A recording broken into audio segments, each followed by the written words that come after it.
Requirement देखें तो हमने जनवरी 2018 की सेल्स टैक्स रिटर्न बनानी है। सवाल को देखें तो टैक्सेबल गुड्स हैं 3450 की, रजिस्टर्ड को दी, अनरजिस्टर्ड को दी 1 मिलियन की।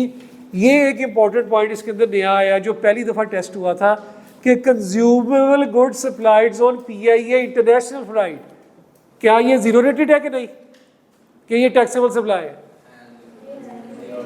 ये जीरो रेटेड है। याद है आपको कराया था कि जीरो रेटेड में एक्सपोर्ट शामिल है और वो चीज़ें शामिल हैं जो ऐसी कन्वेंस में इस्तेमाल हो जिस कन्वेंस की डेस्टिनेशन किधर हो, आउटसाइड पाकिस्तान।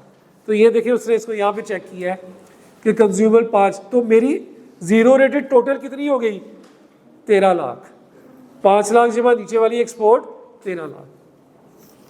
परचेजेज है मेरी टैक्सेबल गुड्स से जो खरीदारी की 2 मिलियन की, अनरजिस्टर्ड सप्लायर से लिया 4.5 लाख, एग्जेम्प्ट गुड्स लिया रजिस्टर्ड सप्लायर से 6 lakh, input tax brought forward from December आ गया 2,65,000। Additional information supply of taxable goods to the registered person include the following. वो 3450 की बात कर रहा है कि इस 3450 में ये चीज़ें शामिल हैं। 80,000 की गुड्स बेची थी हाफिज ब्रदर को 31 जनवरी 2018 को। हाफिज ब्रदर ने बिजनेस स्टार्ट किया था जनवरी में, रजिस्ट्रेशन के लिए एप्लीकेशन दी लेकिन उसकी 30 जनवरी तक रजिस्ट्रेशन नहीं हुई। No sale tax registration was issue till 31 January. 80,000 की जो चीज़ें हाफिज को बेची मैंने रजिस्टर्ड सप्लाईज में ली है, taxable supplies to registered person 3450, लेकिन अगस्त की आखिरी डेट तक उसे रजिस्ट्रेशन नहीं मिली। तो क्या ठीक किया? नहीं ठीक किया। तो वो जो मेरी वर्किंग 3 थी उसमें जो रजिस्टर्ड की जो सप्लाईज थी टैक्सेबल गुड्स 3450, इसमें से 80 लेस कर दूंगा, इसमें 80 लेस कर दूंगा। और यहां रजिस्टर्ड में जो अनरजिस्टर्ड थी, अनरजिस्टर्ड में अभी अनरजिस्टर्ड की फिगर ऊपर क्या आ रही है, taxable goods to 10 lakh. Unregistered को जो टैक्सेबल गुड्स थी 1 मिलियन की, उसमें 80 ऐड कर दूंगा क्योंकि वो पता रजिस्टर्ड ही नहीं ना हुआ, तो मेरी टैक्सेबल सप्लाई टू रजिस्टर्ड में नहीं आएगी, ये बल्कि अनरजिस्टर्ड में आएगी। तो 80 यहां से निकाल के इधर ले आइए, वर्किंग 3 कर रहा हूं, ठीक है। ये देखिए ये सारा कुछ मैं इनर कॉलम में कर रहा हूं। यहां से जो चीज फाइनल होगी वो मैं यहां आउटर कॉलम में लिखूंगा। ये मेरा इनर कॉलम चल रहा है, सही है। Goods having market value 6 lakh which were supplied to Parveen limited and an associate company 5 lakh. ये 3450 में मेरे जानने वाले को जो चीजें बेची वो 5 लाख की डाली है, जबकि मार्केट वैल्यू क्या थी 6 लाख। तो 5 लाख लेस कर दूं और ऐड क्या कर दूं 6 लाख।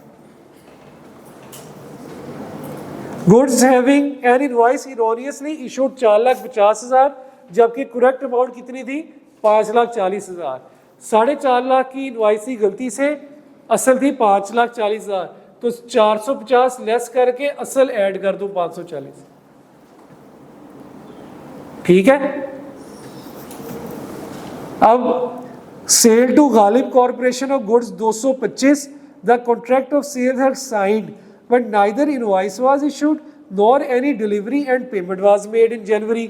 ना इनवॉइस हुई, ना पेमेंट हुई, ना डिलीवरी हुई। तो 3450 में 225 की सेल कैसे डाल दी, गलत ही हुआ ना। तो ये क्या कर दूं, लेस कर दो 225। ना मैंने delivery the, time of supply भी नहीं लगा, ना मैंने इनवॉइस, कुछ भी नहीं हुआ। डिलीवरी के ऊपर मैंने देखना, सप्लाई ऐड करनी, लगी बात समझ। तो ये 3450 के अंदर ये देखें जो एडजस्टमेंट की मैंने इनर कॉलम में की। अब इससे जो फिगर आएगी वो मैं यहां लिख दूंगा आउटर कॉलम में, क्योंकि ये एडजस्टमेंट इसकी खत्म हो गई 3450 की। परचेजिंग की रजिस्टर्ड पर्सन से, जिसमें से 2 एयर कंडीशन शामिल है, 1,50,000। अब ये देखिए परचेजेज रजिस्टर्ड पर्सन की कितनी आ रही है 2 मिलियन की। वर्किंग नंबर 1, वर्किंग नंबर 1 में जो मेरी परचेज है, ठीक है, रजिस्टर्ड पर्सन से, वो आ रही है मेरी 2 मिलियन की। अच्छा, इसके अंदर जो है वो 2 मिलियन के 2 एयर कंडीशन आ रहे हैं। An invoice of 5 lakh dated 22 January issued by Taqi corporation, Taqi was black listed by the commissioner on 6 February.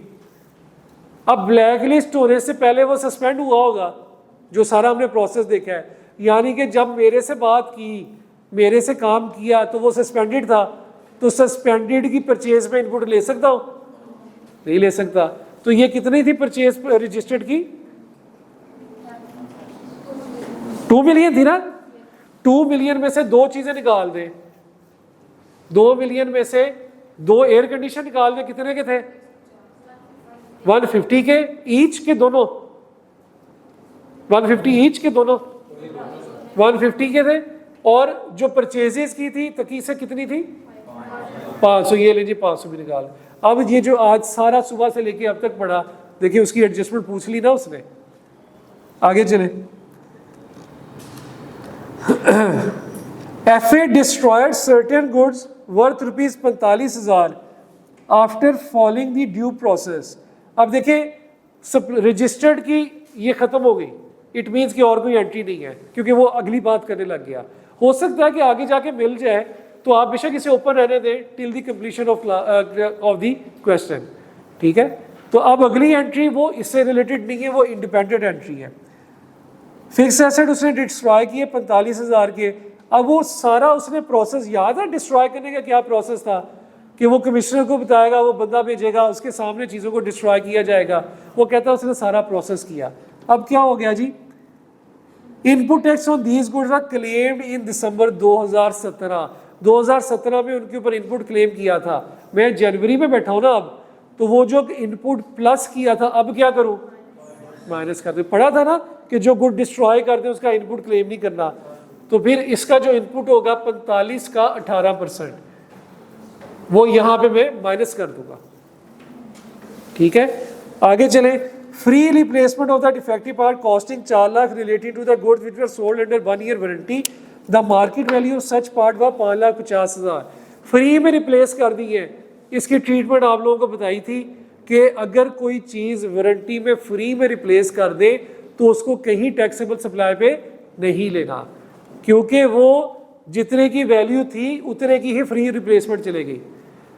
Free replacement अगर कर दी जाए वारंटी के अंदर, टैक्सेबल सप्लाई में ऐड नहीं करनी, कोई एंट्री नहीं है, उसे इग्नोर करना है, ठीक है।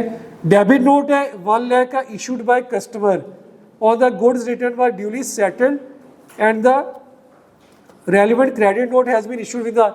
डेबिट नोट है 1 लाख का, कस्टमर ने इशू किया। मेरी सेल रिटर्न है परचेज रिटर्न मेरे लिए, मेरे कस्टमर ने डेबिट नोट दिया तो ऑब्वियसली मेरी तो सेल रिटर्न हुई ना। तो रजिस्टर्ड में लूंगा ना, क्या रजिस्टर्ड की रिटर्न में लूंगा? डेबिट नोट हमेशा रजिस्टर्ड देगा, अनरजिस्टर्ड डेबिट नोट नहीं देगा। तो ये यहाँ पे सेल रिटर्न में आ जाएगा। और during the month FA paid sale tax 8,500 on the franchise under the sale tax, such tax is not admissible credit. ये बात पढ़ी थी सेक्शन 21 में कि अगर प्रोविंस किसी सर्विसेज के देने पे जो इनपुट है उसे डिसअलाउ कर दे तो हम इनपुट क्लेम नहीं करते। तो 8,500 के ऊपर भी मैं इनपुट क्लेम नहीं करूंगा। बेशक सर्विस है, सर्विस पे इनपुट क्लेम कर सकते हैं, लेकिन अगर सूबा कह दे कि ये नहीं करना तो फिर नहीं करना, ठीक है। इसकी भी प्रैक्टिस कर लीजिएगा, इजी क्वेश्चन है, चीज़ें मैंने आपको बता दी।